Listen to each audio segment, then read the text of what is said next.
9th CBSE Max exercise 10.1ல 5th sum பார்க்குறோம். என்னெல்லாம் கொடுத்துருக்காங்கன்னா ஒரு ட்ரையாங்கிளோட சைட்ஸோட ரேஷியோ கொடுத்துருக்காங்க. ஓகே, சைட்ஸோட ரேஷியோ கொடுத்துருக்காங்க. அப்போ நம்ம என்ன பண்ணணும் அப்படின்னா அந்த சைட்ஸ் எல்லாம் எப்படி எடுத்துக்கணும் அப்படின்னா இப்போ 12:17:25 கொடுத்துருக்காங்க. நம்ம சைட்ஸை எப்படி எடுத்துக்கணும்? 12x 17x 25xன்னு எடுத்துக்கிறோம். இப்போ இதோட பெரிமீட்டர் என்ன கொடுத்துருக்காங்க? பெரிமீட்டர் இஸ் ஈக்குவல் டு 540 சென்டிமீட்டர்னு கொடுத்துருக்காங்க. இப்போ பெரிமீட்டர் அப்படிங்கிறது என்ன? இந்த மூணு சைட்ஸையுமே ஆட் பண்ணும்போது கிடைக்கிறது தான். இப்போ 17x + 25x. பெரிமீட்டர் என்ன கொடுத்துருக்காங்க? 540 இஸ் ஈக்குவல் டு இது மூணையும் நம்ம ஆட் பண்ணோம்னா என்ன கிடைக்கும்னா 54xன்னு கிடைக்கும். அப்போ 54x இஸ் ஈக்குவல் டு 540. அப்போ எக்ஸோட வேல்யூ என்னது? 540 டிவைடட் பை இங்கே மல்டிப்ளையில் இருக்கக்கூடிய 54 இந்த சைடு வரும்போது டிவிஷனில் வரும். அப்போ இதையும் அடித்து கொடுத்தோம்னா 10. அப்போ எக்ஸோட வேல்யூ என்னது? 10. இப்போ எக்ஸோட வேல்யூவை வச்சு தான் நம்ம சைட்ஸோட வேல்யூ கண்டுபிடிக்க போகிறோம். இப்போ ஏ என்ன கொடுத்துருக்காங்க? ஏ இஸ் ஈக்குவல் டு 12xன்னு கொடுத்துருக்காங்க. இப்போ எக்ஸோட வேல்யூ என்ன கண்டுபிடிச்சிருக்கோம்? 10ன்னு கண்டுபிடிச்சிருக்கோம். இப்போ 12 × 10 இஸ் ஈக்குவல் டு 120. ஏயோட வேல்யூ. பியோட வேல்யூ என்னது? 17x. அப்போ 17 × 10 இஸ் ஈக்குவல் டு 170. இப்போ சியோட வேல்யூ என்னது?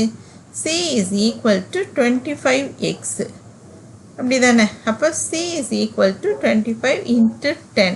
இப்போ சி இஸ் ஈக்குவல் டு 250. இப்போ நம்ம எடுத்து எழுதிக்கலாம். A is equal to 120. B is equal to 170. C is equal to 250. இப்போ இதை வச்சு தான் நம்ம ஹெரான்ஸ் ஃபார்முலாவை யூஸ் பண்ணி இந்த ட்ரையாங்கிளோட ஏரியா கண்டுபிடிக்க போகிறோம். ஸோ ஏரியா எப்படி கண்டுபிடிக்கிறதுன்றதை நம்ம பார்க்கலாம். ஸோ ஏரியா கண்டுபிடிக்கிறதுக்கு என்ன ஃபார்முலா அப்படின்னு கேட்டிங்கன்னா ஸ்கொயர் ரூட் போட்டுக்கணும். இதுதான் Heron's formula. S into s minus a into s minus b into s minus c. சரி, s அப்படின்றது என்னது? s அப்படிங்கிறது பெரிமீட்டரில் பாதி. அப்போ பெரிமீட்டர் என்ன கொடுத்துருக்காங்க அப்படின்னு கேட்டிங்கன்னா 540. 540யை 2ஆல் டிவைட் பண்ணால் என்ன கிடைக்கும்? 270. அப்போ s இஸ் ஈக்குவல் டு 270. இதை வச்சு தான் நம்ம இந்த சம் செய்ய போகிறோம். இப்போ எஸ்ஸோட வேல்யூ என்னது? 270. இப்போ எஸ் இருக்கக்கூடிய எல்லா இடத்துலையுமே நம்ம 270யை நம்ம சப்ஸ்டியூட் பண்ண போகிறோம். So 270 × 270 minus 120 into 270 minus 170 into 270 minus 250. So S இருக்கக்கூடிய எல்லா இடத்துலையும் நம்ம இந்த வேல்யூவை சப்ஸ்டியூட் பண்ணிட்டோம்.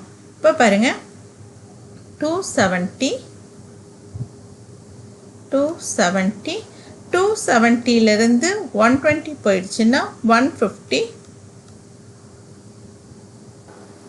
இங்கே என்ன கிடைக்கும்? 270 minus 170ன்றது 100 into 270லேருந்து 250 போயிடுச்சுன்னா 20. இப்போது இதில் ஒவ்வொரு நம்பரையும் நம்ம ஃபேக்டரைஸ் பண்ண போகிறோம். இப்போ எப்படி ஃபேக்டரைஸ் பண்ணுறதுனா 270 இருக்குன்னா அந்த 27 மட்டும் எடுத்துக்க போகிறோம். இதை ஃபேக்டரைஸ் பண்ணோம்னா 3 × 3 × 3. இப்போ இந்த 0க்கு பதில் இங்கே 10. ஓகே, இதே மாதிரி தான் நம்ம எல்லாத்தையுமே நம்ம ஃபேக்டரைஸ் பண்ண போகிறோம். அப்போ 270 இருக்கக்கூடிய இடத்துல நம்ம என்ன எழுத போகிறோம்? 3 × 3 × 3 × 10. ஓகே, இப்போது இந்த 150 இருக்கு இல்லையா, 3 இந்த 15 ஃபேக்டரைஸ் பண்ணோம்னா 3 × 5. 150ன்றனால × 10.